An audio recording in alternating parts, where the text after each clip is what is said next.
Hello everyone, and welcome to the History of Byzantium, episode 258, Almost Ungovernable. Last time, we witnessed the sad sight of brother turning against brother.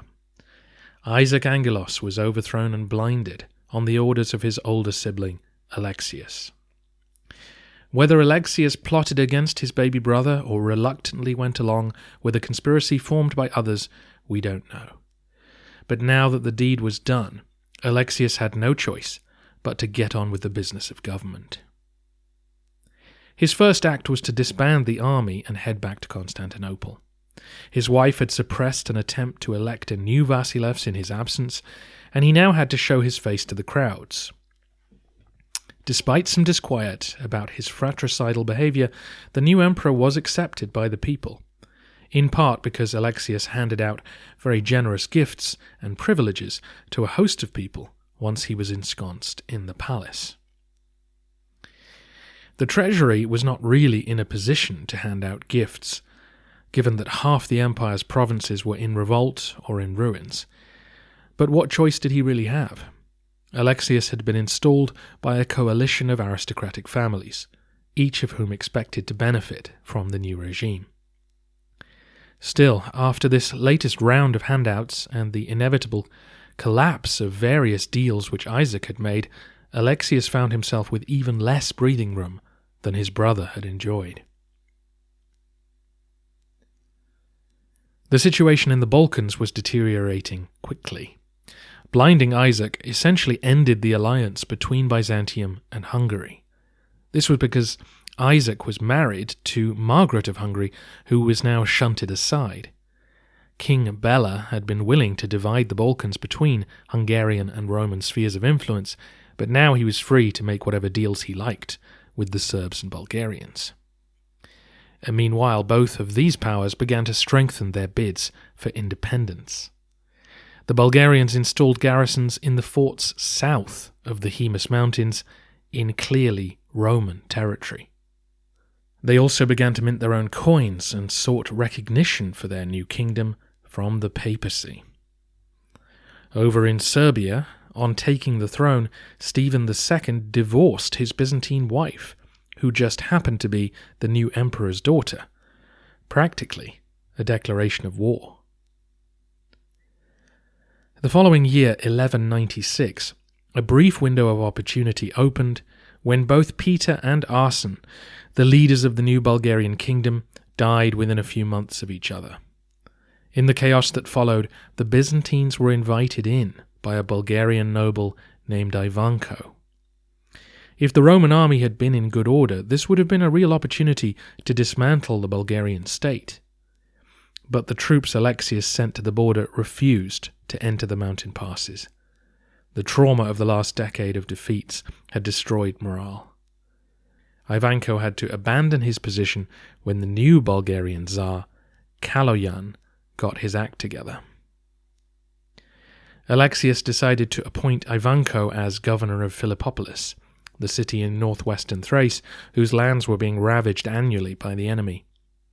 Meanwhile, further west, around the town of Strumitsa, north of Thessaloniki, the Romans had come to rely on a Vlach chieftain named Dobromir, who served as the governor there. For now it seemed sensible to employ barbarians to fight other barbarians. It gave the emperor some time to consolidate his rule at the capital, but soon enough, both would challenge his authority. That autumn, more bad news arrived in the shape of an embassy from Nuremberg. The son of Frederick Barbarossa, Henry VI, was planning on taking another army to the Holy Land. In a fairly naked threat, the Holy Roman Emperor demanded 5,000 pounds of gold, or else he would march his army through Byzantine lands. Henry was the son that Barbarossa had written to during his stay in the Balkans, telling him about the ordeals the Byzantines were putting him through, and eventually ordering him to gather a fleet to attack Constantinople. Henry's perspective then was that the Romans owed his family. In fact, they owed them a crusade and should pay for the next one. Given the perilous state of the empire, Alexios felt he had no choice but to agree. He sent an embassy back which negotiated a reduction of the tribute to just £1,600 of gold, but this would now need to be raised, and given that Alexios was barely meeting his expenses already, the only way to do this was to introduce a new tax. The last time a supplementary tax had been levied, the Bulgarian revolt had broken out, so Alexios decided to consult thoroughly before taking action. In a highly unusual move, Angelos Komnenos called for a representative assembly to gather, so that he could present the idea of a German tax to them. This parliament was a meeting of men from the Senate, the clergy, and the guilds of Constantinople. That last part is significant and speaks to the power of local businessmen on the streets of the capital. As you can imagine, this talking shop quickly turned rancorous. Many people in Constantinople disliked the Latins, particularly when they got involved in religious or political matters. They certainly had no interest in paying them money. Soon insults and accusations rained down on the emperor himself. If your family ran the state better and didn't give away land and money to corrupt cronies, then maybe we'd all be better off, etc., etc. Alexios swiftly ended the meeting and searched for other ways of raising the money. In sheer desperation, the emperor gave the order to have the tombs of his predecessors ransacked for treasure. His agents went to the mausoleums at the Church of the Holy Apostles and began grave robbing. The precious items that had been interred with Justinian, Heraclius, and the rest of them were carefully picked out. As the story goes, the looters had just got to Constantine I's tomb when the cry went up that enough money had been collected. In a rare moment of good fortune for Byzantium, Henry fell ill and died in September 1197. The 7,000 pounds of silver which Alexios had gathered were now his to spend, and he would need every penny. Imperial authority continued to be challenged on every front. Predictably, the two Bulgarian strongmen who Alexios had given commands to cast off Roman authority in 1199 and 1200 respectively. Though interestingly neither threw in his lot with the Bulgarian kingdom, they simply saw an opportunity to become independent in the face of imperial impotence. One had to be defeated in battle after several years of campaigning, the other had to be lured to a peace conference and then arrested, a show of bad faith that did nothing for Alexios' reputation, but which solved the immediate problem. Another Roman governor rebelled in the Rhodope Mountains in 1202, and Alexios had to march out to stop him. And with Thrace constantly under attack, the people of Greece increasingly felt cut off from imperial largesse. Around this time, one of the local governors, Leo Skouros, seized most of the Peloponnese for himself. The emperor would not have time to deal with him before the Fourth Crusade arrived. Going back to Bulgaria, the new Tsar, Kaloyan, continued to strengthen his state during this period. In 1201 he captured the last Roman strongholds north of the Haemus Mountains, Constantia and Varna. These were Black Sea ports, allowing the Bulgarians to take over the trade heading north to the Danube and denying the Romans vital ports. Alexios Angelos Komnenos felt he had no choice but to offer recognition to the new Bulgarian state in exchange for peace. The endless raiding had caused nothing but misery, and since most of his time was taken up putting down rebels, he hardly had the wherewithal to conduct campaigns against the Bulgarians as well. The Romans were proposing a return to the situation which had prevailed in the 9th and 10th centuries. The border between the two realms would be the Haemus Mountains. The Byzantines would recognize the Bulgarian Tsar as an emperor, and his church as independent. Alexios offered his counterpart an imperial coronation if he came to Constantinople, and a patriarch for his church in Turnovo. But despite agreeing to peace, Kaloyan did not accept the whole deal. Instead, he used it as a bargaining chip in his ongoing negotiations with the papacy. In a sure sign of the power imbalance between East and West, the Tsar felt that acknowledgement from Rome was more likely to safeguard his kingdom than a deal with Constantinople. Pope Innocent III eventually agreed and recognized the new Bulgarian kingdom in 1204. Despite this switch, the Bulgarians continued to follow the Orthodox tradition. Over in Anatolia, the Romans benefited from the civil wars which the death of Kilij Arslan II had unleashed. One of his sons, K. Khusro, was in power in 1198 and led a nasty raid into Roman territory. But 2 years later, he turned up in Constantinople seeking asylum. His brother, Rukn al-Din, took over the realm, and Alexios managed to sign a peace treaty with him in 1200. Though only after the new sultan had lent troops to a Byzantine rebel who'd raided the Meander Valley. Alexios was forced to cross the waters and defeat the rebel in person in the autumn of 1200. So, as you can see, Choniates' initial slur against Alexios, that he was lazy, is far from true. The emperor continued to campaign every year, as his brother had done. It was just very hard to make any progress. The army's morale was low, the treasury was empty, and new usurpers or rebels seemed to pop up every summer. Something had snapped between Manuel's death and Isaac's fall. The channels which kept the provinces and capital communicating and exchanging money and talent seemed to have become permanently clogged. It was a vicious cycle going round and round.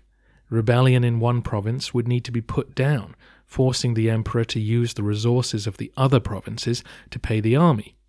This caused resentment, which prompted another local actor to stop paying tax to the centre, and so the emperor had to saddle up and start all over again. The Romans had been forced out of Cilicia and Cyprus, the lands north of the Danube, and most of the lands west of Thessalonica. Their control of what remained was constantly contested, just as their hold over the west coast of Anatolia was entirely dependent on the mood of the Turks. Even the Aegean islands were no longer safe. The piracy, which had been growing ever since Andronicus massacred the Latins, had failed to go away. Alexios had hoped to save money by refusing to pay the rest of the compensation which the Venetians were owed, but the imperial navy had been starved of funding since the loss of Cyprus and was completely incapable of combating the pirates. Treaties had to be arranged or reinforced with Venice, Genoa, and Pisa just to bring this illegal shipping down to a manageable level. Alexios does emerge with some credit simply by keeping the show on the road. He managed to meet each challenge as it arose and kept the empire together during this 7-year period. The greatest threat he faced actually came from the aristocratic coalition which had brought him to power in the first place. As you'll recall, it was a group of senior Komnenian aristocrats who were identified by Choniates as the prime movers behind Alexios' elevation. These were families who had descended from Alexios Komnenos' close associates. They had survived Andronicus' purges, but had felt left out of Isaac Angelos' regime. Alexios tried to conciliate them as best he could, but eventually he would have to make key decisions that would upset various members of the coalition. The crunch moment came when Alexios made a major announcement about the succession. Angelos Komnenos had no sons, only daughters. The men they married would obviously be in prime position to inherit the throne. In spring 1199, amidst lavish ceremonies at the Vlachernae Palace, his eldest daughter Irene married Alexios Palaiologos, an eligible aristocrat from a powerful family, while his younger daughter Anna married Theodore Lascaris, an excellent general. Both men were soon leading troops on the emperor's behalf. One of these two figures would most likely succeed Alexios. Both men were sensible choices, and the two families and their supporters were now thoroughly bonded to the regime. But of course, those who had been overlooked were now bitter and resentful. Up to this point, the court had been a reasonably happy place, since everyone could imagine that they would find favour with the new imperial couple. But now that the doors had been politely closed, the whispers began. The lid blew off the following summer. The catalyst was the arrest of a leading businessman named Calamodios on the charge that he hadn't paid his fair share to the treasury. A mundane matter in another century, but in 1200 AD, this was a serious business. Calamodios must have been one of those powerful men in the capital whose control of the streets frightened the nobility. Because once word went round that he'd been incarcerated, a ferocious crowd occupied the Hagia Sophia. They threatened the patriarch, who sent word to the palace, and Calamodios was quickly released from prison. It was a frightening demonstration of the power of the people.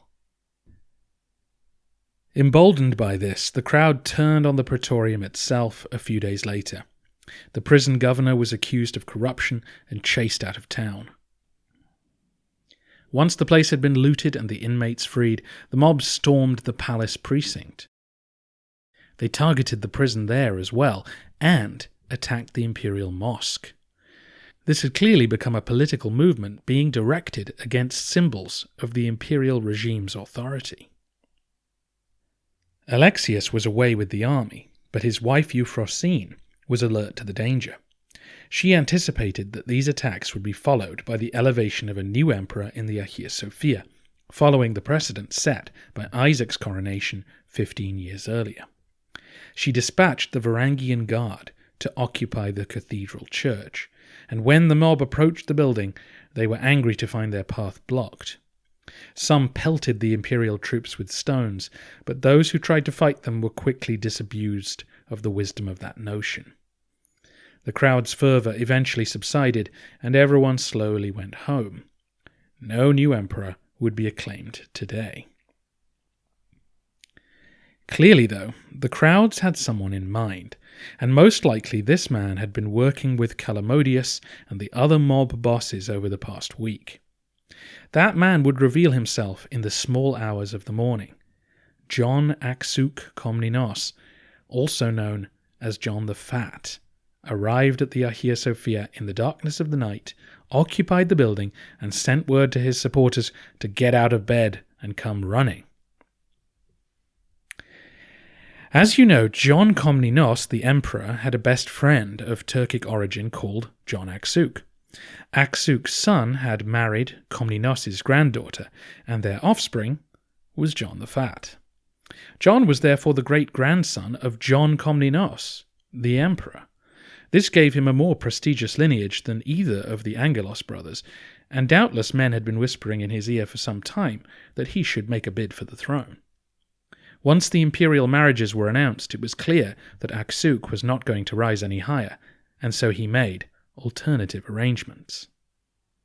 Whether he'd been plotting for a long time, or simply jumped on the bandwagon unleashed by Calamodios' arrest, we don't know, but it seems likely the crowds were attempting to acclaim him as emperor, and that when that attempt failed, his days were numbered.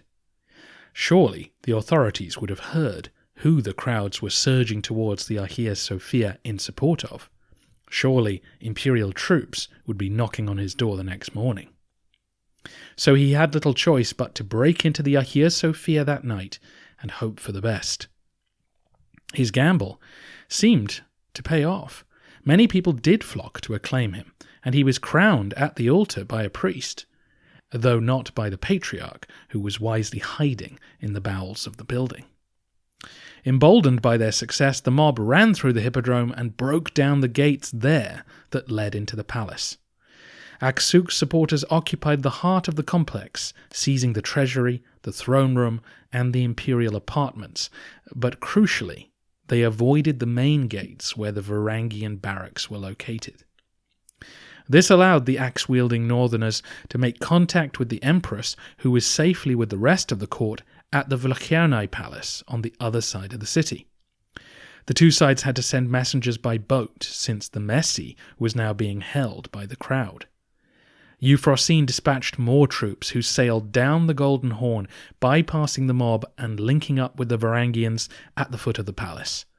The soldiers methodically worked their way through the corridors of power, driving John the Fat's supporters out and killing the usurper.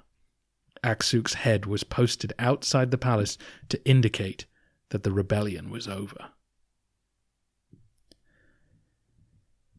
The coup of John the Fat made a huge impression on contemporary writers who've left us several accounts. It was a dramatic incident, yes, and it was a success story of sorts for the sitting regime. But perhaps the real reason it caused such a stir is how close the government came to being overthrown by their own citizens. This wasn't an aristocratic changing of the guard, or an imperial army being turned on the capital. This was ordinary workers, guildsmen, and the poor, very nearly overturning the established order. The Roman Empire was becoming almost ungovernable. That is the story of Alexios Angelos Komnenos' reign up to the arrival of the Fourth Crusade. Despite the bleak picture I've presented, he was still in charge of the government. He had secured peace with the Bulgarians, and he had successfully faced down every rebellion that came his way. None of these threats was yet existential. It was only the arrival of a large foreign army at this time of intense vulnerability that brought the Roman Empire to its knees. Next time, that is the story I will be telling. It is a tragedy of epic proportions, and despite the sadness, you won't want to miss it. See you then.